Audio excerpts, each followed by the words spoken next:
is Jyotsna. I'm a media representative of Frontlist Media.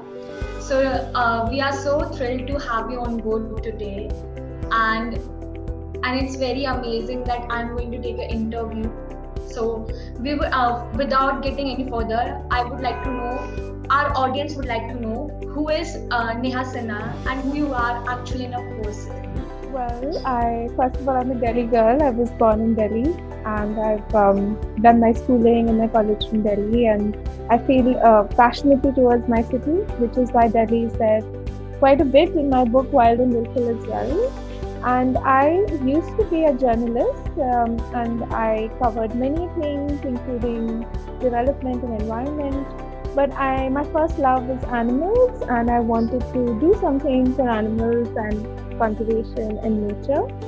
So after a few years of journalism, I decided to quit to study conservation biology, and I studied Biologist. that. Okay. Yes, I studied that, and I came back and I started working in conservation.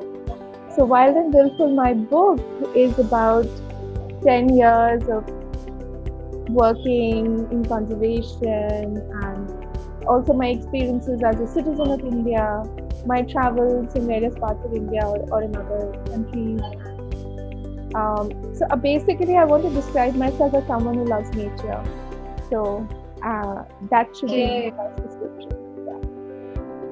So it's all about the animal lovers and nature lovers book. Yeah, I mean, Wild and Willful. Yes, I would hope anybody who picks up the book would end up liking animals a bit more.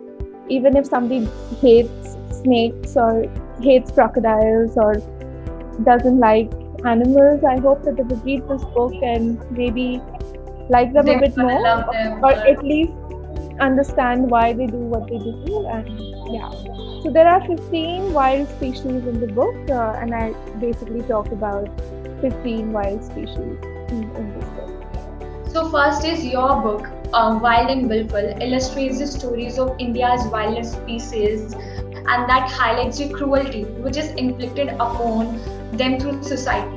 So how did you come up with the idea? I feel that we have a lot of books in which we talk about people and politics and countries, but we don't have so many books talking about animals. And I do feel wild animals, particularly because they are so fierce or they're wild, we can't control them. I feel they need a better voice.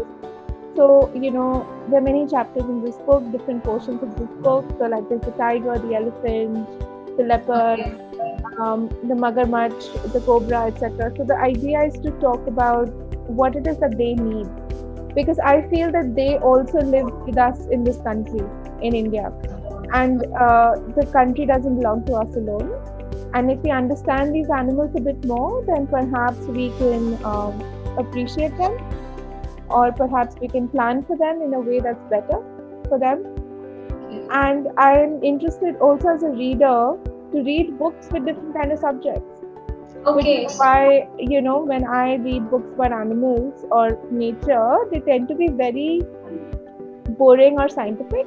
So I wanted to write a popular book about animals, which, can be read by entertaining. Yeah, entertaining or popular, or just can be understood or read by anybody. So when did you decide that you wanted to become a conversation biologist? I think it must have been around the year 2009, because I've already had been a journalist for a few years, and I used to cover environment. And I realized that a lot of my stories are very negative, or they were about, things that were going wrong in the environment. So whether it's pollution in a river, whether it's an animal getting poached, whether it's, contamination, of some place, everything was so negative. So I wanted to see if I could be part of the other side.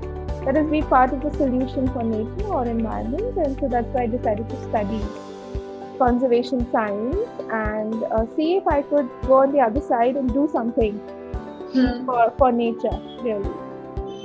So 2010. Yeah. Okay, that is amazing. And one question more, which is related to your conversation biologist and your love for animals. Yeah. Are you connected with some kind of organization who works for the, cruelty-free animals kind of thing? That you are you are doing some kind of welfare for the towards the cruelty upon animals. So are you connected with some NGOs or something? I am connected with the Bombay Natural History Society that works for conservation of wild animals. It's not Okay. exactly related to cruelty or not, and it's not related to cruelty for domestic animals, but more for wild animals. So what we try to do is we try to save the habitat where the animal lives and try to, interact with people to make sure the animal doesn't get killed or harmed. So we're trying to stop negative interaction with the wild animals, and we're trying to save natural habitat as it exists, because if we lose that habitat, then we lose everything. So even if a few animals die, it's all right in the long run, but it's not okay if we lose habitat, because if we lose habitat, then nothing is left. Yeah, nothing, So right. we The are wildlife always, sanctuaries. Yeah. yes, we're always trying to save natural habitat. Your book has both common and endangered species, right? So those you see outside the window and those you have to travel far to see. So what is the reason behind this selection? A lot of people have asked me this question. So basically, I think it's important that we should value all animals. And suppose we see an animal you see a lot, like a crow. So you'll say, oh, it's such a common crow. Crow is Okay. everywhere. But there may come a day where the crow may not be there, or the pigeon may not be there. But I think, so I don't believe that we need to discriminate against animals. So I could have written a book with only endangered species or only very far away species, because that's what a lot of conservation works on species that are endangered. Like there's no conservation for the crow or for more common species. But I think it's also important to have common species and to talk about them, because a lot of our experiences and connections are with common species. So like, you must be living in a city, you don't have a connection with a tiger, Yeah. or you don't have a connection with a gharial or a magarmach. And I think, of course, the endangered species need help first, but in order to maintain our connection with nature, we should Okay. also value the animals that we are able to see. So that's why the common species are also there in the book. There's a bird called rosy starling, it's there in the book. There's a tiger butterfly, which is a very common butterfly, it's there in the book. Idea being that, let's value what we also have outside our window, and let's, try to, let's hope that it always stays common as well. And even when I was researching about your book, I have seen the thing, caste system. You relate the wildlife with the caste system. So how did you how did you write about caste system and the wildlife? How could you relate them? So it's a little complicated. I hope I can do justice while explaining. There are two things. One I'm saying is that we only think certain animals are worth protecting. We don't want to protect animals that we think are ugly or animals that we don't like. So we have a system of discrimination. So people Okay. want to protect good-looking animals like tigers or maybe elephants, but not a cobra, Yeah. not a magarmach. And that's the reason why the cobra and magarmach are in my book, because I think even if we think it's ugly or we think it's dangerous, it deserves to live. Yeah. It has the right to live. That's one kind of discrimination I talk about. The other is that what happens is, when we want to conserve something, we tend to blame poor people for everything. So we are Yeah. very discriminatory. So we keep saying, that the problem is this man has gone and killed this animal that has come into his field, or this farmer has done something bad and killed all the wild animals. But actually, the real threat are not from the poor people. Yes, hunting is a problem, but the biggest threat is actually, the big corporate projects, the big government projects that have Yeah. big scale things like a port or an airport or a big highway or a big mine that happens. That's actually the most dangerous, to wildlife and to loss of habitat. And but we do tend to always blame the poor person. We Yeah. discriminate a lot, and we think that just because somebody has a corporate leader or a government leader who's from a very successful background has a plan, we tend not to say anything. To against say anything. Yeah. Yeah, because we think that, this is a respectable person. So the problem in conservation or in trying to do anything is that we shouldn't always blame the poor person. Okay. So we should not practice this thing in which we look at a community and say, this is a community that does hunting and they are the problem. Actually, hunting is a problem, but it's quite small if you compare that to the bigger problems that are there. That is But amazing. that's what I meant.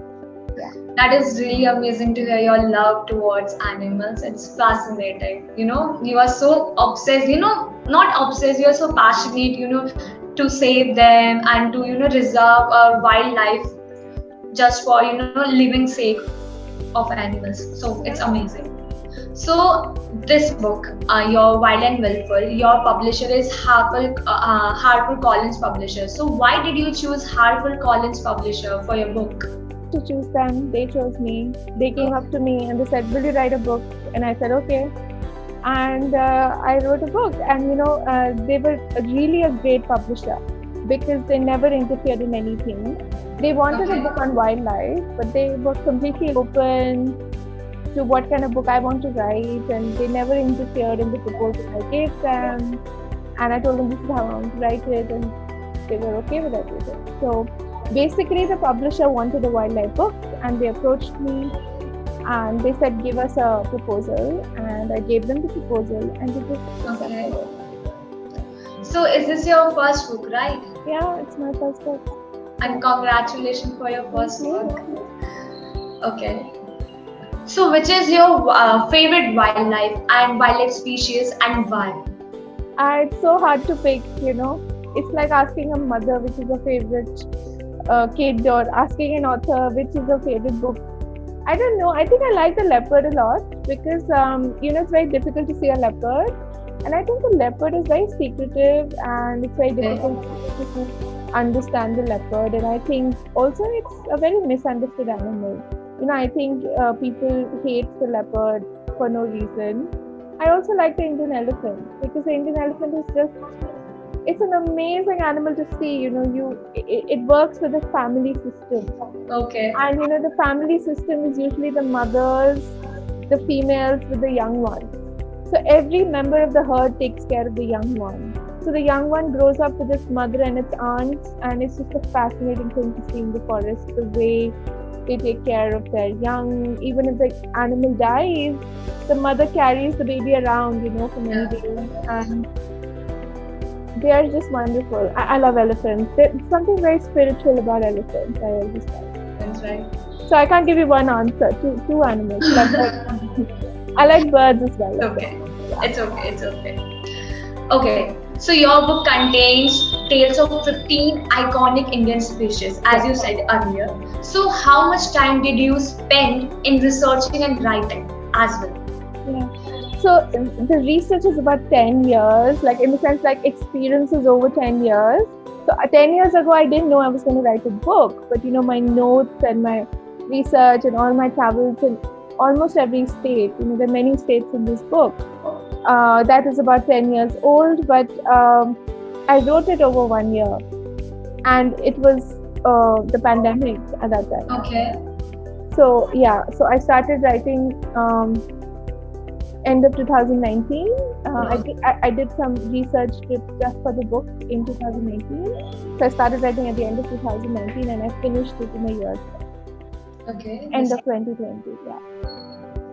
So last question from my side, that you have must traveled a lot because you have been traveling and researching and for writing for animal sake, wildlife, national parks, most probably. So how many national parks have you covered yet? Like, because there's so many in India and outside the India.